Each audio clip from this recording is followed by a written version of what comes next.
High মাদ্রাসা exclusive চ্যানেলে তোমাদের স্বাগত জানাই। আজ তোমাদের টেস্ট পেপারের জিওগ্রাফি নিয়ে আলোচনা করব। Page number 380। চলো আলোচনা শুরু করা যাক।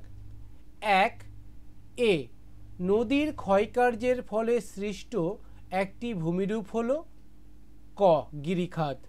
বি যে প্রক্রিয়ায় ভূপৃষ্ঠের উচ্চতা বৃদ্ধি পায় তাকে বলে ক আরোহণ প্রক্রিয়া। সি উষ্ণ স্রোত এবং শীতল স্রোত যে স্থানে মিলিত হয় তাকে বলে ক হিমপ্রাচীর। ডি বায়ুর উষ্ণতা পরিমাপের জন্য ব্যবহার করা হয় গ থার্মোমিটার। ই মরু অঞ্চলের অবশিষ্ট পাহাড়গুলিকে বলে খ ইচসেলবার্জ। এফ পৃথিবী ও চাঁদের মধ্যে দূরত্ব সর্বাধিক হলে তাকে বলে গ অ্যাপোজি। জি ভারত ও চীনের মধ্যে অবস্থিত সীমারেখা হল ক ম্যাকমোহন লাইন। এইচ ভারতের যে অঞ্চলে বছরে দুবার বর্ষাকাল খ করমণ্ডল উপকূলে। আই মেহগনি গাছ দেখা যায় ক নিরক্ষীয় চিরহরিত অরণ্যে। যে ভারতের ম্যানগ্রোভ জাতীয় উদ্ভিদ জন্মায় ঘ সুন্দরবন অঞ্চলে। কে আন্দামান ও নিকোবর দ্বীপপুঞ্জকে পৃথক করেছে খ 10 ডিগ্রি চ্যানেল। এল ভারতের প্রথম কৃত্রিম উপগ্রহের নাম ঘ আর্যভট্ট। এম ভারতের প্রথম গম গবেষণাগার অবস্থিত খ পুসাই। এন নীলগিরি পর্বতের সর্বোচ্চ শৃঙ্গের নাম ক দোদাবেতা। এবার সত্য মিথ্যা। দুটি নদীর মধ্যবর্তী অঞ্চলকে জল বিভাজিকা বলে। মিথ্যা।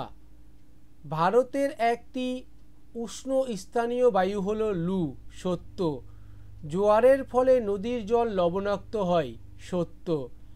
ভারতের সর্বোচ্চ মালভূমি হল ডেকান ট্রফ। মিথ্যা। ব্রাজিলের নিরক্ষীয় বনভূমি সেলভা নামে পরিচিত। সত্য। রাজস্থানের চলমান বালিয়াড়িকে ধ্রিয়ান বলে। সত্য। শূন্যস্থান পূরণ। আবহবিকার ও ক্ষয়কার্যের যৌথ কার্যের ফলে সৃষ্ট ভূমিভাগের পরিবর্তন করার প্রক্রিয়াকে অবরোহণ বলা হয়। খ ভারতের দীর্ঘতম সড়কপথ হল NH-44। গ বৈদ্যুতিক বর্জ্যকে বলা হয় ই বর্জ্য। ঘ ভারতের সর্বাধিক জনঘনত্বপূর্ণ রাজ্য হল বিহার।